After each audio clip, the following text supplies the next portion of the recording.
Amén, queridos hermanos. Buenos días. ¿Cómo estamos, mis hermanos? ¿Seguros? Amén. Vamos todos, por favor, a Filipenses 2, 3 al 4. Ayúdenme con vuestro amén cuando encontremos Filipenses 2, 3 al 4. ¿Sí? Mi hermano Ujier, un favor, prestarle esto al hermano que está de blanco. Entonces, mis hermanos, vamos a estar en Filipenses 2, 3 al 4. Vamos a leerlo todos juntos. Y luego vamos a pedir a nuestro Señor que nos hable porque es su palabra. ¿Sí? Todavía, ayúdenme con vuestro amén para cerciorarme, por favor, que todos lo tienen. Amén. Dice así la palabra del Señor. Filipenses 2, 3 al 4. Nada hagáis por contienda o por vanagloria, antes bien, con humildad, estimando a cada uno a los demás como superiores a él mismo. Versículo 4. No mirando cada uno por lo suyo propio, sino cada cual también por lo de los otros. Vamos a orar, mis hermanos, y vamos a rogar a nuestro Señor que nos ayude en este tiempo. Recordando que somos, salvo honrosas excepciones, somos máquinas de divagar, somos máquinas de desviarnos, y necesitamos a nuestro Señor aún para concentrarnos, para escucharle, y vamos a rogar a nuestro Señor que nos ayude en este tiempo, ¿sí? Vamos a dirigirnos. Dios mío, Señor, Padre nuestro, te pedimos en este tiempo que nos bendigas con tu palabra. Y solamente vamos a ser bendecidos si es que tu palabra llega a nuestros corazones, Señor. Así que, Dios mío, nos encomendamos en tus manos, sabiendo que somos tuyos, recordando que tú nos hiciste, recordando, Señor, que nos amas.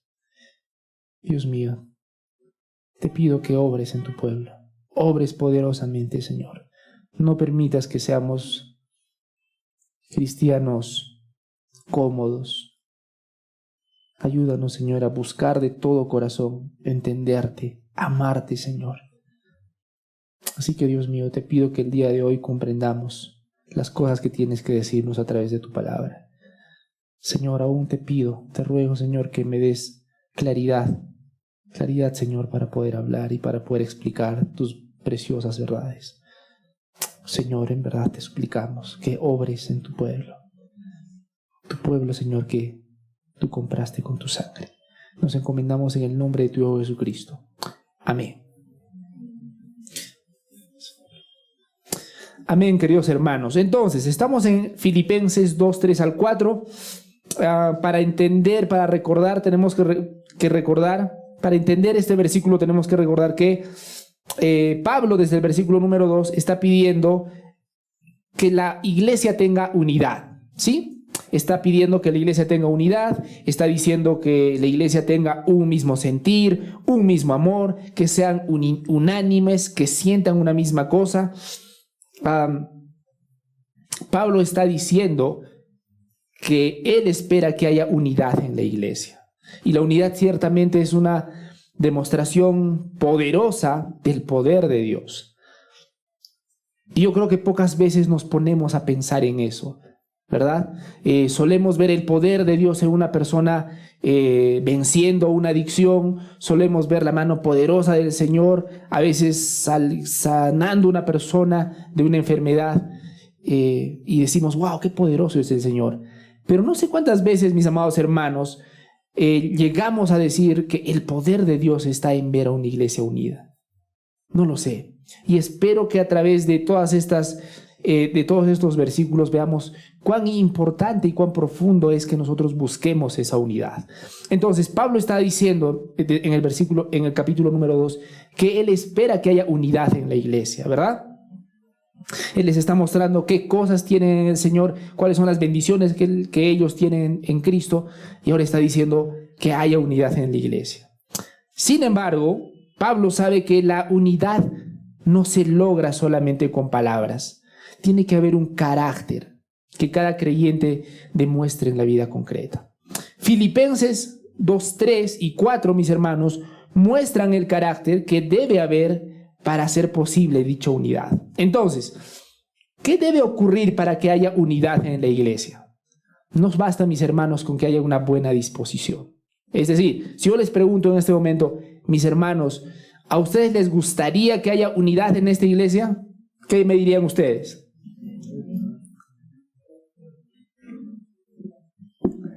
¿Les gustaría que haya unidad en esta iglesia? Amén, ¿verdad?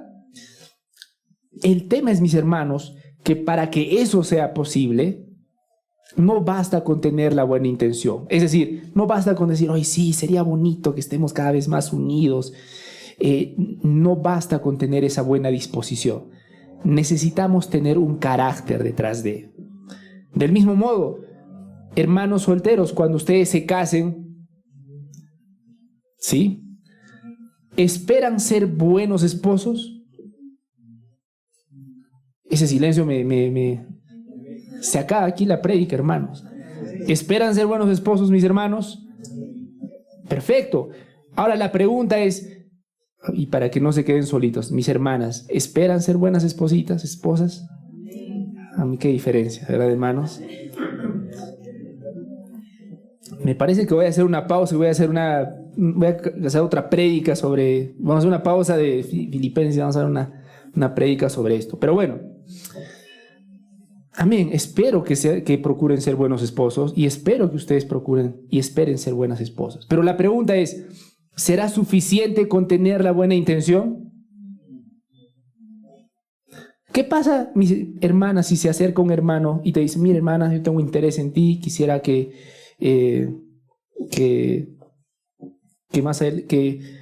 podamos entrar en un proceso de cortejo, de noviazgo, qué sé yo, ¿no? El único detalle es que casi no vengo a la iglesia y la Biblia, creo en algunas cosas bonitas, hay bonitas, pero hay partes que no creo. Pero sí quiero casarme contigo.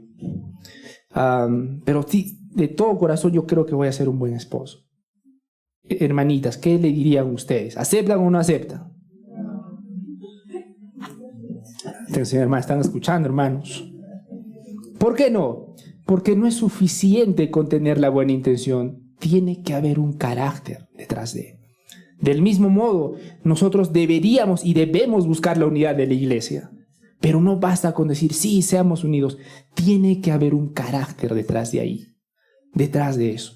Carácter es la primera palabra del día de hoy.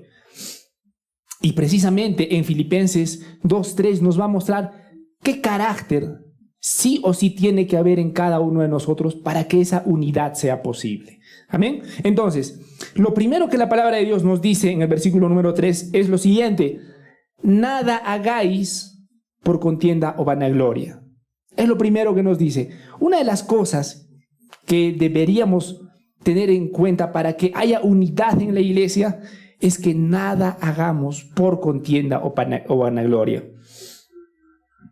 ¿Por qué haces lo que haces, mi hermano? ¿Por qué te esfuerzas para tu trabajo? ¿Por qué te esfuerzas para tus estudios? ¿Para la universidad? ¿Para tu negocio? ¿Por qué? Y nosotros necesitamos hacernos esas preguntas para saber por qué hacemos lo que hacemos. Y al momento de buscar la unidad, mis hermanos, el apóstol Pablo nos dice algo sumamente importante: nada hagáis por contienda o vanagloria. ¿Qué es hacer las cosas por contienda? Es decir, hacer las cosas por rivalidad, un espíritu competitivo que busca imponerse. Esa es el primer enemigo de la unidad de la iglesia. Querer hacer las cosas para competir, ¿no? Y con el dolor de mi corazón yo he escuchado a personas decir: ay, disculpa, mi hermano, yo no puedo evitarlo porque tengo un espíritu competitivo, ¿no? Como si fuera una cosa digna de ser admirada y digna de ser aplaudida. Hacerlo con un corazón de contienda es cuando tú haces cosas, pero con la intención de competir con las otras personas, ¿no? Es por eso que una de las cosas que me cuesta es cuando una persona dice: yo quiero ser, no sé, estoy estudiando medicina, qué sé yo quiero ser el mejor médico de todos los médicos. ¿Por qué me cuesta esa frase? Porque ¿eso qué implica con respecto a los demás médicos? Que sean menos, ¿verdad? Entonces, el punto es, tú deberías procurar ser un gran médico, el mejor médico que puedas ser. Pero es interesante cuán sutil es el pecado, que en lugar de poder crecer para Dios, queremos crecer para compararnos con los demás y achatar a los demás para nosotros sentirnos mejor. Entonces, lo primero que dice el apóstol es, nada hagáis por contienda. Cuando un creyente, mis hermanos, busca imponerse sobre sus hermanos, no defiende la verdad, se defiende a sí mismo. Y ese es un gran problema, Buscar imponernos, buscar querer imponer nuestra posición a toda costa. Pero también el apóstol dice, nada hagáis por vanagloria. ¿Qué es la vanagloria? Es una gloria vacía, ¿no? Como su nombre mismo ya anuncia, es una gloria vana, es una gloria vacía. Es un deseo de reconocimiento, mis hermanos. La vanagloria es un deseo de reconocimiento, un profundo deseo de que la gente me reconozca. Y la palabra del Señor nos dice, no hagáis nada ni por contienda, ni por vanagloria. El problema de la vanagloria, mis hermanos, cuando tú notas a una persona que busca continuamente que la gente lo reconozca, revela algo muy profundo de su vida espiritual. Nada, mis hermanos, revela más nuestra miseria espiritual que buscar honra en aquello que debería producir humildad. Me explico. Las cosas que deberían hacerte humilde, es decir, servir, obedecer, amar, muchas veces esas mismas cosas terminan exponiendo nuestro ego. Y eso sucede cuando usas esas cosas buenas que debes hacer para buscar atención o reconocimiento. ¿Cuántas personas, cuántos de nosotros hacemos lo correcto, pero simplemente para que las personas nos aplaudan? ¿Cuántos de nosotros hacemos lo correcto, pero simplemente para que las personas vean cuán piadosos o cuán buenos somos? Y tenemos que recordar, hay cosas en la vida cristiana que deberían hacernos humildes. Servir a otro, obedecer a otros, obedecer a Dios, usar nuestros dones para edificar a la iglesia, recibir misericordia que no merecemos. Todas esas cosas son buenas, deberíamos hacerlas, mis hermanos. ¿Dónde está el problema? Y aquí está la sutileza del pecado. Cuando nosotros usamos las cosas buenas que debemos hacer, el problema está en que hacemos esas cosas, pero para buscar gloria para nosotros mismos. Es decir, servir, pero para que nos feliciten. Enseñar, pero para que nos admiren. Ayudar para que nos reconozcan. Usar nuestros dones para destacar en lugar de usarlos para edificar. ¿Notan la sutileza del pecado, mis hermanos? Debemos servir, debemos enseñar, debemos ayudar, debemos usar nuestros dones. Pero muchas veces lo hacemos con las motivaciones incorrectas. Es por eso que el apóstol dice claramente, nada hagáis, mis hermanos, por contienda o por vanagloria. Porque ambas cosas, mis hermanos, matan la unidad y destruyen la armonía cristiana. Necesitamos ser conscientes cuál es nuestro mayor peligro. ¿Cuál es el mayor peligro para la unidad de la iglesia? La vanagloria, mis hermanos. La vanagloria y la contienda. La vanagloria y la contienda. Noten esto, mis hermanos. El apóstol Pablo está escribiendo a la iglesia de Filipos. Y era una iglesia sana, es decir, no era una iglesia en la que se estén compartiendo herejías, no era una iglesia en la que estaban entrando falsos maestros. Por la gracia de Dios era una iglesia sana, era una buena iglesia. Sin embargo, el apóstol Pablo nota el mayor peligro. Porque uno puede tender a pensar, ¿no?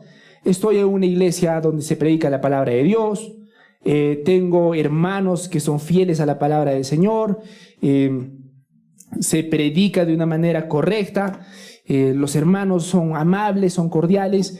¿Qué podría salir mal? Uno podría decir eso, ¿no? Y uno podría decir lo mismo de la iglesia de Filipos. Porque todo aparentemente está bien. No, noten en la carta, cuando la lean íntegra, mis hermanos. Es decir, no hay algo peligroso, manifiestamente peligroso que esté ocurriendo ahí. Era una iglesia sana, saludable. Sin embargo, tenemos que ver el gran peligro para la unidad. La vanagloria. La vanagloria. Que esas personas que están en un lugar saludable busquen la vanagloria y busquen ser contenciosos. Entonces, ¿cuál es la solución, mis hermanos, para la rivalidad y la vanagloria? ¿Cuál creen que es la solución? Bien. La solución, mis hermanos, no es simplemente dejar de pelear, ¿no? Es decir, uno puede llegar a pensar, ok, la palabra del Señor dice que no debo hacer nada por contienda y no debo hacer nada por vanagloria. Entonces, quiere decir que si soy medio peleanderito, me gusta imponer mis ideas, voy a dejar de hacerlo. Y dice la vanagloria. Entonces, en lugar de buscar la honra para mí mismo, dejo de hacerlo.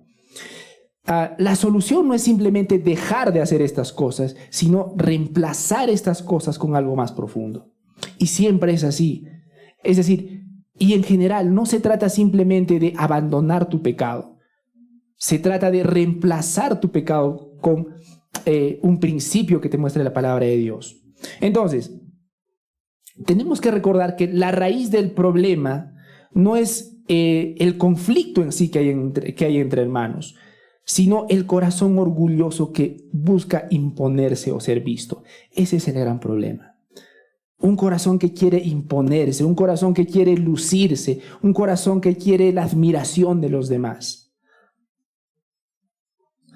Pablo, mis hermanos, no ofrece una corrección superficial. Él ofrece un reemplazo profundo. Él no simplemente dice, dejen la rivalidad. Él nos muestra por qué cosa tenemos que cambiar esa rivalidad. Por la humildad. ¿Me dejo entender? Pablo no simplemente está diciendo, ya, dejen de pelear, están que pelean, por favor, ya. No es bueno pelear, no pelee. No. Eso sería una solución muy profunda, no, muy superficial, perdón. Imagínate que tú estás luchando con una adicción, no sé, las drogas, ¿sí? ¿Sería suficiente que la persona que te quiera ayudar te diga, ¿estás luchando con las drogas? La solución es dejar de drogarte. Listo. ¿Sería una solución que te ayude? No, ciertamente tienes que dejar de hacerlo, pero si te dejan simplemente con eso, no te están dando una solución en sí. ¿Me dejo entender? Entonces Pablo, cuando dice nada por vanagloria, nada por contienda, no simplemente lo está dejando ahí, él nos está mostrando qué cosa debes hacer en lugar de estas dos malas cosas. Y miren lo que dice: humildad. Humildad. Antes bien con humildad. Y entonces el apóstol nos muestra un principio sumamente importante. En lugar de buscar la rivalidad y la vanagloria, debemos buscar ser humildes. ¿Cuántas personas de las que están aquí se consideran humildes? Con toda humildad, confiesen. ¿Te consideras una persona humilde? ¿Podrías decir que eres una persona humilde? Ahora, yo no quisiera que te apresures a decir no, o sí, porque una de las cosas que Pablo nos está diciendo es que debemos ser humildes. Es decir, la humildad no es una cosa que debe ser vista a la distancia, ¿no? ¡Wow, qué bonito debe ser humilde! Debe ser humilde, ¿no? Sí, qué interesante. Es un mandamiento para nosotros. Y por eso te pregunto, ¿eres una persona humilde? Ahora, antes de continuar, la humildad no es pensar que no vales por si acaso. Yo quisiera empezar por recordar qué no es la humildad, mis hermanos, para que estemos claros. Nuevamente, ¿qué cosa no es la humildad? En primer lugar, la humildad no es rebajarte artificialmente. Humildad, mis hermanos, no significa decir que no sirves o que no tienes dones cuando sí los tienes. Eso no es humildad. Cuando tú te pones en una posición de no, yo no soy tanto, no sirvo, soy tan insignificante, soy tan pecador, soy tan... Yo te entiendo lo que estás diciendo, pero por favor, no creas que por eso estás siendo una persona humilde. Eso no es humildad. Otra cosa que no es humildad. No es humildad. La humildad, perdón, no es pasividad ni debilidad. La humildad no significa ser tímido, callado o incapaz de tomar decisiones firmes. Eso no es humildad, mis hermanos. No, es que yo así nomás, acá nomás que soy humilde. Perdónenme, eso no es humildad. Humildad, mis hermanos, no es permitir abusos. Humildad no es dejar que otros atropellen tu dignidad o violen tus principios bíblicos. Eso no es humildad. Humildad, mis hermanos, no es falta de modestia. No es una falsa modestia, perdón. No es una falsa modestia. No se trata de aparentar ser humildes para obtener elogios o simpatía o aprobación. Humildad, mis hermanos, no es falta de excelencia. Humildad, mis hermanos, no significa trabajar mediocremente. No sé por qué solemos pensar que solemos justificar nuestra mediocridad con ser humildes. Me refiero a que voy a hacerlo así nomás para que no me luzca, para no lucirme, porque soy humilde. ¿Me dejo entender? Al contrario, mis hermanos, la verdadera humildad impulsa a dar lo mejor de ti para la gloria de Dios. Pero por favor, no pienses que tu mediocridad es humildad. La humildad, mis hermanos, no es indiferencia hacia uno mismo. No implica abandonar tus responsabilidades, tu salud o tu cuidado personal. No, es que yo soy humilde, no, así nomás, yo no importa lo mío, no, así nomás, es que yo soy humilde. Eso no es humildad. Humildad, mis hermanos, no es ausencia de convicciones. Ser humilde no significa aceptar todo, ni evitar debatir por temor a parecer orgulloso. ¿Les ha pasado? No, así ya no voy a pelear porque ¿qué va a pensar de mí? Va a pensar que soy orgulloso. Como soy humilde me callo y no muestro mis convicciones. No es ser humilde, mis hermanos. Y finalmente, no es humildad, mis hermanos, cuando evitas tu responsabilidad. Humildad no es evitar tu responsabilidad. Permítanme explicar esto. Eso no significa rechazar liderar, rechazar servir o enseñar cuando Dios te lo demanda. Hermanos, el Señor nos ha dado dones. Claramente a cada uno de nosotros nos ha dado dones. Y no nos solemos pensar por qué Dios nos hizo como nos hizo. ¿Por qué Dios nos dio esa forma de pensar? Y no es humildad, mi hermano, cuando dices, no, yo lideraré un día, pero no, yo no quiero liderar por si acaso, no. Dirigir a los hermanos, no, desde acá nomás estoy bien porque soy humilde.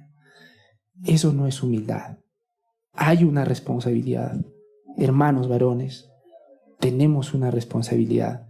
Y ciertamente, por favor, no disfracemos nuestro temor de humildad.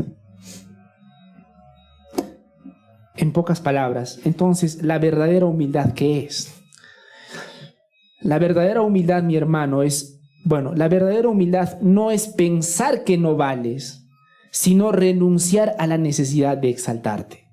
Esa es la verdadera humildad. Permíteme repetirlo. La verdadera humildad no es pensar que no vales. ¿Sí? No es pensar que no vales. ¿Cuántas veces yo escucho? No, es que yo soy pecador, yo soy tal esto. Yo soy de lo peor, yo soy peor que un gusano. Por eso soy humilde. Eso no es humildad. Como alguien dijo, ¿no? La humildad no es pensar menos de uno mismo, es pensar menos en uno mismo, que es distinto. La verdadera humildad se muestra en renunciar a la necesidad de exaltarte. cuando las cosas dejan de girar en torno a tu persona, en torno a tus cosas, estás empezando a abrazar la verdadera humildad. Ok, pero ¿cómo nos dice que se debería ver esa humildad, mis hermanos? Nos los dice acá mismo, versículo número 3. Vamos a volver a leerlo. Nada hagáis por contienda o vanagloria, antes bien con humildad, ¿verdad? Versículo 3, seguimos ahí, mis hermanos. Que dice lo siguiente: estimando cada uno a los demás como superiores a sí mismos, ¿verdad? Como superiores a él mismo. ¿Cómo podemos practicar la verdadera humildad? Yo no los quiero dejar cómodos simplemente, hermanos, con la primera pregunta que les he hecho. ¿Cuántas personas se consideran acá humildes? Y de pronto ustedes habrán dicho, no, yo no soy tan humilde, pero no quisiera dejarles con esa respuesta tan cómoda. Debemos buscar ser humildes. Ahora la pregunta es, ¿cómo luce? Aquí tienen la respuesta, a colores. Bueno, en blanco y negro, pero a colores en contenido. Estimando cada uno a los demás como superiores a sí mismo. Y he demostrado, mis hermanos, qué cosa no es la humildad. Y ahora estamos mostrando qué cosa sí es la humildad. Estimar a cada uno a los demás como superiores a él mismo. Ahora recuerden, esta carta ha sido escrita a los filipenses, y yo quisiera, mis hermanos, que vean lo chocante que ha debido ser escuchar esto para los filipenses. ¿Por qué? Porque los filipenses vivían en un contexto con una cultura muy ¿qué? Dentro de la cultura de quién vivían. Romanos, ¿verdad? Romana. Para la mentalidad de los filipenses, mis hermanos, para que entendamos cuán chocante debió haber sido esto para ellos, para la mentalidad de los filipenses, en general, no estoy hablando de la iglesia, sino de los habitantes de Filipos, humillarse, mis hermanos, era propio de esclavos, no de ciudadanos respetables. Lo que cada uno de ellos buscaba era ser un ciudadano respetable, un ciudadano romano. Y un ciudadano romano no buscaba el honor, el estatus, el buen nombre, hablar fuerte, ser reconocido, grandeza. Claro, también existía la humildad, pero la humildad era para los esclavos, ¿no? Entonces, para ellos recibir ese mensaje debió haber sido chocante, hermanos. Para la mentalidad de los filipenses, la humildad se asociaba con debilidad y derrota. Directamente. Entonces, cuando Pablo les da esta carta, los filipenses debieron haberse sentido por lo menos en shock. Porque para la mente de ellos ser humilde era directamente ser débil y ser un hombre derrotado. Para un ciudadano romano, hermano, ser humilde equivalía a degradarse socialmente.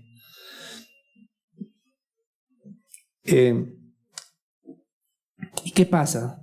Lo que para los romanos era perder el honor, interesante, para Cristo es ganar semejanza divina. Eso es lo interesante. Lo que para ellos era vergüenza, para nosotros es la forma más alta de grandeza. La humildad. La humildad, mis hermanos. Poner a otros por encima de nosotros. Poner a los demás por encima de nosotros.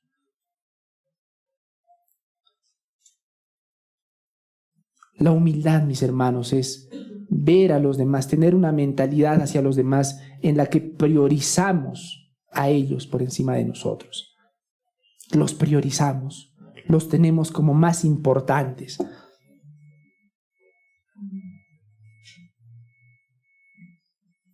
Y el versículo 4 nos muestra cómo hacerlo. Dice, no mirando cada uno por lo suyo propio, sino cada cual también por lo de los otros. Entonces, el versículo 4 nos da una aplicación práctica, hermanos. El versículo 3 nos dice, ten una actitud de humildad, ¿no? Considerando a los demás como superiores. Y el versículo 4 nos dice, así se ve esta actitud. No mires por tus propios intereses. En otras palabras, hermanos, el versículo 3 es el principio interno, la humildad. Y en el versículo 4 nosotros vemos la acción externa. Interés genuino por el bien del otro. Entonces, ¿cómo nosotros vemos la verdadera humildad? Con la siguiente frase: interés genuino por el bien del otro. Nuevamente, la verdadera humildad no es decir, no soy humilde, acá nomás, estoy tranquilo, no quiero lucirme. Eso no es humildad. Humildad es cuando te interesas genuinamente por otra persona.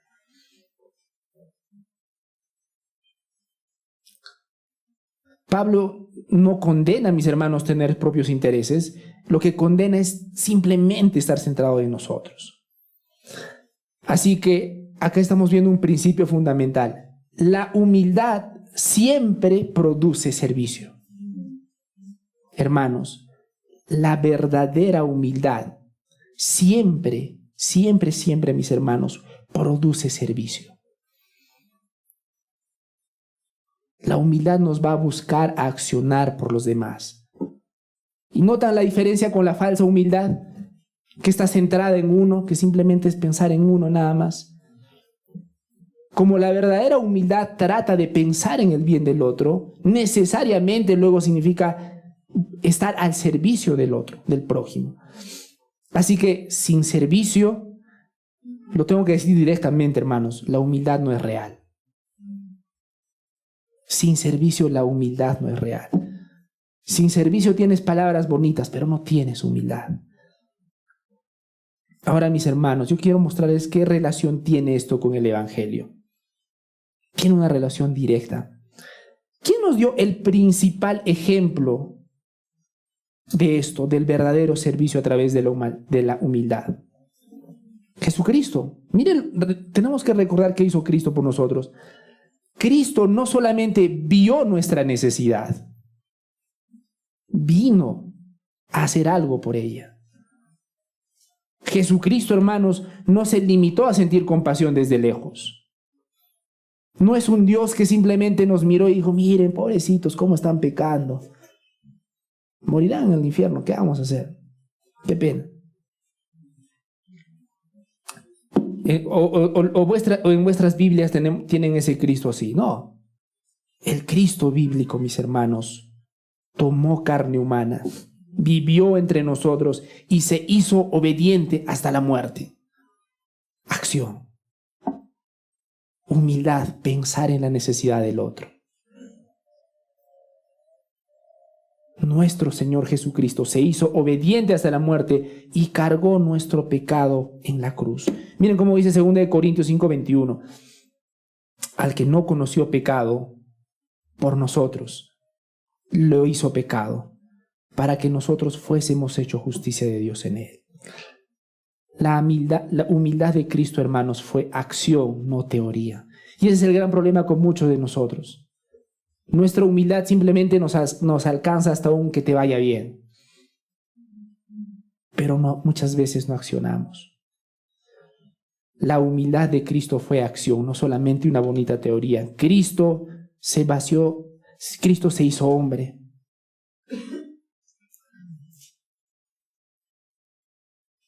Mis hermanos, Cristo se inclinó para servir, mientras nosotros nos inclinamos solo cuando nos cuesta. Cristo puso sus necesidades por encima de sí mismo, mientras nosotros a veces usamos la humildad como estrategia para agradar a los demás. La palabra es clara el día de hoy. Nos dice que la forma de buscar la humildad es la siguiente: estimando cada uno a los demás como superiores a él mismo. Y eso es un cambio de mentalidad, hermanos. Y acá quiero hacer una aclaración. ¿Cómo puedes hacer? Ponte en el lugar. Tienes una hermana o un hermano de la iglesia. Imagínate que es súper inmaduro. Súper inmaduro, ¿no? Le das una recomendación bíblica, te dice amén y al día siguiente está haciendo exactamente lo contrario de lo que le dijiste. No sé si me explico. O no sé si les ha pasado. Le das consejo, te escucha, pero no lo hace. Le das consejo, te pone 1000 peros, te acepta regañadientas, en el mejor de los casos medio hace. ¿Me dejo entender? Imagínate que tienes un hermano o una hermana de la fe así. El gran detalle es que la palabra del Señor te dice lo siguiente: estímalo como superior a ti mismo. Y ahora ponte en el lugar. Imagínate que tú vienes a la iglesia constantemente, estás creciendo por la gracia del Señor, no solamente estás entendiendo la profundidad de la palabra de Dios, la estás viviendo. Es decir, no eres una persona hipócrita por la gracia de Dios. Y al lado tienes un hermano o hermana que lamentablemente es tan inmaduro que a veces te cuesta. El detalle es el siguiente: el Señor, la palabra dice que tu actitud hacia ese hermano y hermana debería ser estimarlo como superior a ti mismo. Y la pregunta va a ser, ¿pero cómo lo hago? ¿Me dejo entender? O sea, yo me esfuerzo, yo estoy creciendo por la gracia de Dios, pero este hermano es inconstante y todo. ¿Cómo en buena conciencia puedo estimarlo como mejor que yo mismo? Y es que, mis hermanos, estimar a los demás como superiores a ti mismo no es sentir que el otro es mejor. Es pensar, mis hermanos, deliberadamente en darle la prioridad por la simple circunstancia de que es tu hermano. La verdadera humildad es práctica, no verbal. No basta con palabras humildes. Se demuestra poniendo el bien del otro primero. Se demuestra poniendo el bien del otro primero. Eso se llama una humildad activa, como lo dirían algunos teólogos. ¿Por qué deberías tratar a un hermano con tanto respeto y con tanta consideración? Porque es otorgar honor, es otorgarle el honor que Cristo ya dio. Mi hermano, cuando una persona entra a la iglesia y pone de verdad su fe en el Señor Jesucristo, la Biblia no nos muestra que esa persona tomó la decisión correcta. La Biblia nos muestra que cuando una persona pone su fe en Jesucristo, el Señor ha obrado en él. El Señor lo ha hecho parte de su familia.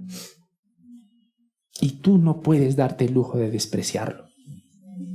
Sí, tenemos que reconocer que hay personas inmaduras, pero tenemos que recordar también que es hijo de Dios, es un hijo de Dios.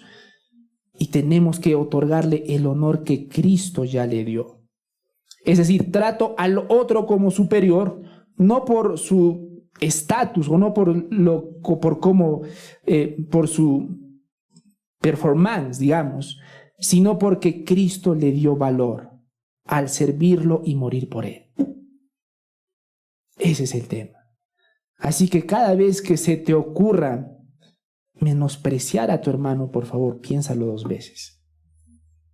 Así que cada vez que se te ocurra menospreciar a tu hermano porque a veces no entiende las cosas como tú las entiendes, o a veces no habla como tú quisieras que hable, piensa bien en lo que estás haciendo.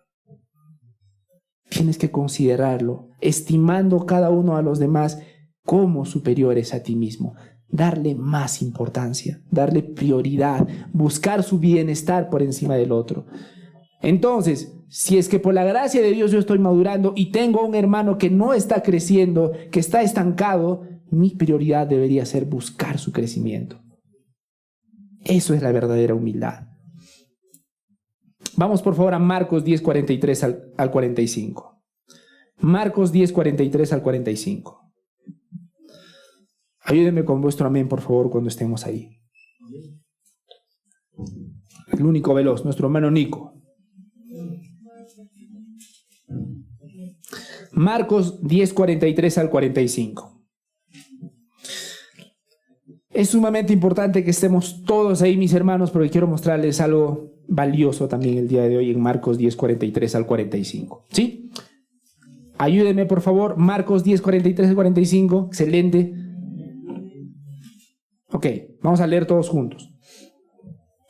Pero no será así entre vosotros, dice el Señor, sino que, atención, el que quiera hacerse grande entre vosotros será vuestro servidor. Y el que de vosotros quiera ser el primero será siervo de todos. Porque el Hijo del Hombre no vino para ser servido, sino para servir y para dar su vida en rescate por muchos. Miren lo que dice acá las Escrituras, hermanos. El que quiera hacerse grande, tiene que hacerse un servidor. El que quiera ser el primero, tiene que volverse siervo de los demás. Es clarísimo lo que dice, ¿verdad? ¿Sí? ¿Se entendió? Ahora la pregunta es entonces, ¿quién de ustedes quiere ser grande? ¿Y quién de ustedes quiere ser el primero? El problema es que quien está diciendo esto es nada más y nada menos que Jesucristo, por si acaso. Y como notarán, no le está dando ninguna connotación negativa. Lo volvemos a leer por si acaso. No será así entre vosotros, versículo 43, sino que el que quiera hacerse grande entre vosotros será vuestro servidor. Y el que de vosotros quiera ser el primero será siervo de todos. Y luego da el ejemplo del mismo, ¿verdad? Porque el Hijo del Hombre no vino para ser servido, sino ¿para qué? Para servir y dar su vida en rescate de muchos. ¿Cuál es el problema? Algunos de ustedes lamentablemente dirán, ya, pero yo no quiero ser grande, ¿no? Tampoco quiero ser primero. ¿Por qué? Porque soy humilde, ¿no? Y yo no sé, mi hermano y hermana, si tienes esa actitud, esa pseudo humildad. Yo quiero decirte algo. En primer lugar, rechazar la grandeza bíblica es rechazar el modelo de Cristo. Voy a decir algo de que algunos de repente se van a rasgar vuestras vestiduras. Espero que hayan traído camisas extras. Jesús nos manda a buscar la grandeza. Jesús nos manda a buscar la grandeza. Pero la grandeza de servir. Ahí está la diferencia. La grandeza de servir, no la grandeza del estatus. Hermanos, negarse puede ser excusa para no servir. En segundo lugar, la falsa humildad. ¿Alguna vez les he mencionado que una de las cosas que más me cuesta de las personas es la falsa humildad? No sé si alguna vez lo he mencionado. Bueno, por si no lo he mencionado, me cuesta. Porque la falsa humildad, hermanos, evita responsabilidades. La falsa humildad evita responsabilidades. Muchos dicen, hermanos, no quiero ser grande. ¿Saben para qué? Para no asumir tareas difíciles. No para honrar a Cristo. Y así que muchos disfrazamos, mis hermanos, nuestra falta de responsabilidad con humildad. Y en tercer lugar, la verdadera humildad no se define por evitar la grandeza. La verdadera humildad no se define por evitar la grandeza. Entonces, ¿por qué se define? Por imitar a Cristo. La verdadera humildad, hermanos, no se define por evitar la grandeza. El Señor nos manda a buscar esa grandeza, la grandeza bíblica. Quiero insistir en eso, mi hermano. Es tu llamado. No sé si hasta el día de hoy te has sentido súper cómodo y súper espiritual al decir, no, que otros enseñen, y yo todavía no, ¿para qué? Me falta tanto. No, sí he leído un poquito, pero no, que otros lo hagan porque yo soy así, perfil bajo, ¿no? Yo no sé si has estado con esa actitud pensando que estás en la actitud humilde, porque no es humildad. Deberías buscar entender lo mejor que entiendes de la palabra de Dios para servir al pueblo de Dios, para la edificación de la iglesia. La verdadera humildad no se define por evitar la grandeza, se define por imitar a Cristo. El humilde, hermanos, no dice, no quiero ser grande. El humilde dice, quiero servir como Cristo sirvió. Esa es la humildad a la que estamos llamados, mis hermanos. Esa es la humildad a la que estamos llamados a vivir. El humilde, el verdadero humilde no dice, no quiero ser grande. Dice, quiero servir como Cristo. Entonces, hermanos, ¿qué cosas el Señor nos ha mostrado hoy día? En primer lugar, la verdadera unidad cristiana nace de una humildad real, no superficial.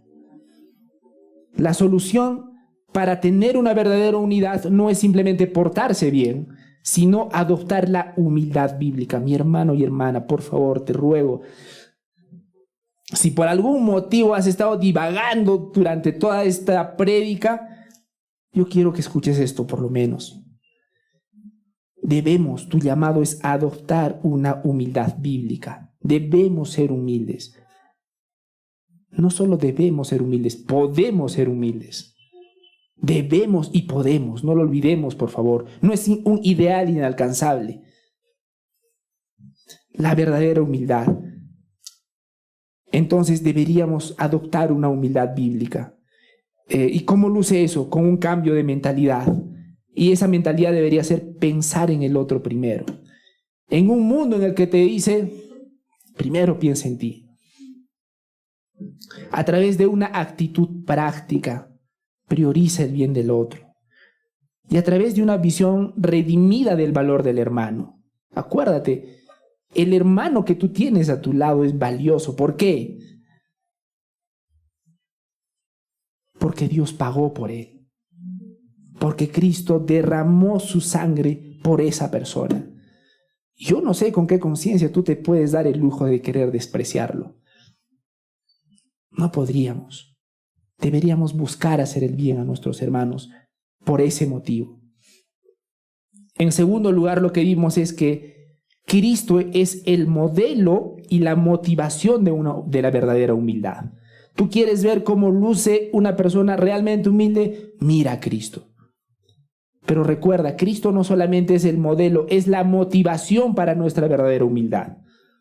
Por favor, porque podemos, ¿cuántas veces he tenido esa triste conversación, ¿no? Pero mira lo que hizo nuestro Señor Jesucristo, se humilló a sí mismo. Ya, eso habrá sido Cristo, ¿no? Yo no soy Cristo. ¿Me dejo entender? Y lo dicen con una tranquilidad, con una alegría que me deja pasmado, ¿no? Que me deja sinceramente estupefacto. No, ese será Cristo. Cristo no solo es el modelo, es decir, solemos tener la tendencia de decir, claro, Cristo, pero yo soy tan humano, tan humilde que no. No. Él no solo es el modelo, es la motivación de la verdadera humildad. La humildad que Pablo pide solo es posible al mirar a Cristo. Al Cristo que vio nuestra necesidad, no la suya, se despojó de su gloria, tomó forma de siervo y estimó nuestro bien por encima aún de su posición. Entonces, mis hermanos, yo quisiera concluir con algunas preguntas para reflexionar. En primer lugar, hemos visto que la verdadera unidad nace de la humildad real. No me voy a cansar de repetirlo. Si queremos realmente la unidad en esta iglesia, lo primero que debemos practicar es la humildad y la humildad real. Así que tengo un par de preguntas para ustedes. ¿En qué momentos he puesto mis gustos, mi opinión o aún mis derechos por encima del bienestar de otros? ¿Recuerdas la última vez que hiciste eso? ¿O todo se trata de ti? Porque cuando insisto en que se haga a mi manera, cuando me molesto porque no se tomó en cuenta mi idea, cuando prefiero ganar una discusión antes que mantener la paz, no estoy haciendo lo correcto delante de Dios. Segunda pregunta. ¿A qué persona necesito empezar a tratar con más honor y consideración en acciones concretas, no solo con palabras? Y ponte a pensar, tal vez un hermano que suelo ignorar, un familiar al que le respondo con impaciencia, un miembro de la iglesia que siempre pasa desapercibido.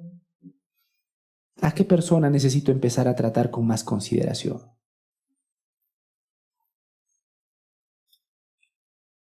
Y eso implica también si estoy tratando a algunos hermanos que no hablan como yo hablo, no piensan como yo pienso, como si fueran algo menos.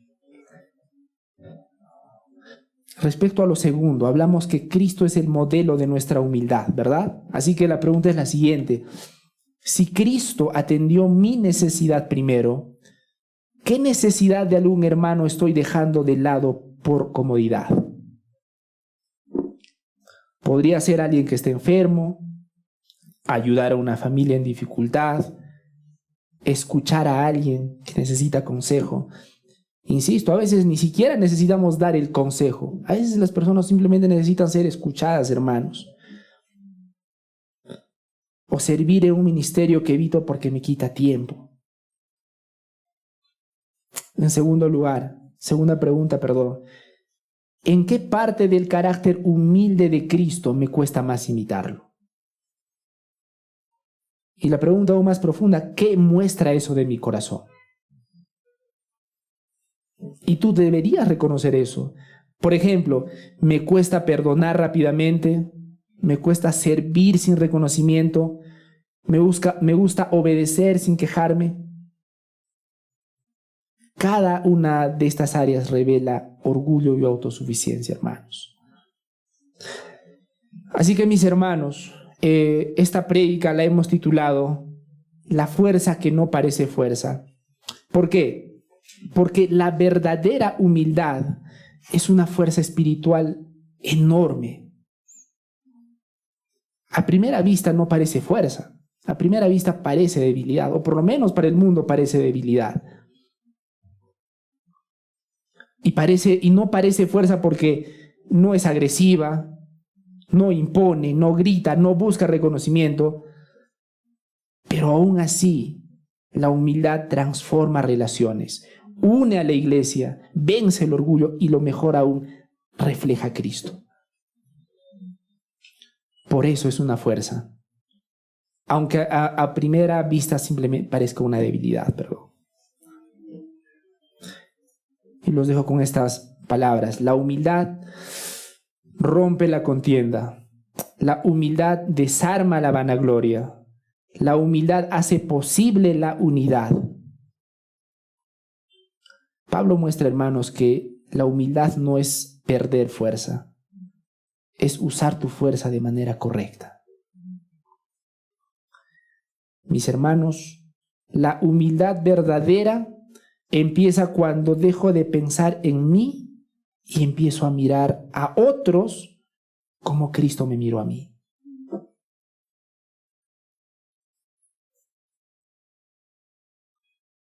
Cuando empieces a mirar a tu hermano como Cristo lo ve, vas a estar abrazando la verdadera humildad.